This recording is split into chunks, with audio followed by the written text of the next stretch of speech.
ভোটের মুখে মহাজোটে ভাঙনের সুর। মিত্রতা ভঙ্গের দিকে এগোচ্ছে রাইজোর দল ও কংগ্রেস। অখিল গগৈর সঙ্গে মিত্রতা ভঙ্গের ইঙ্গিত দিলেন প্রদেশ কংগ্রেস সভাপতি গৌরব গগৈ। কংগ্রেসের সঙ্গে রাইজোর দলের জোট নিয়ে আগের মতো আর আগ্রহ নেই। মিত্রতা প্রসঙ্গে প্রথমবার আনুষ্ঠানিকভাবে মুখ খুললেন গৌরব গগৈ। তবে কি বিরোধী ঐক্যমঞ্চ থেকে আউট হচ্ছে অখিল গগৈর রাইজোর দল? কংগ্রেসের বহিষ্কৃত দুই বিধায়ককে দলে ফিরিয়ে চরম বিপাকে পড়লেন অখিল গগৈ। কিছুদিন পূর্বে রাইজোর দলে যোগদান করেছিলেন কংগ্রেস বিধায়ক শেরমান আলী এবং আব্দুর রশিদ মন্ডল।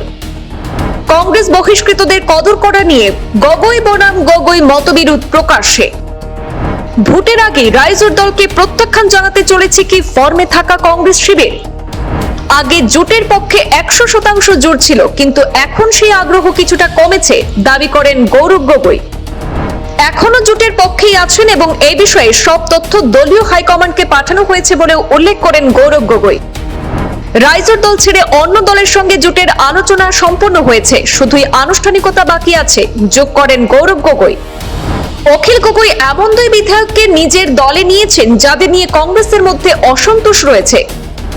কংগ্রেসের দুই নিলম্বিত বিধায়ককে দলে নিয়ে অখিল গগৈ কি বার্তা দিতে চাইছেন, প্রশ্ন গৌরব গগৈ। কংগ্রেসের বহিষ্কৃতদের দলে নিয়ে মিত্রতায় রীতিমতো শঙ্কা তৈরি করে দিলেন অখিল গগৈ। ভোটের আগে বিরোধী ঐক্যে ভাঙন নাকি কৌশলগত চাপ, তা সময়ই বলবে।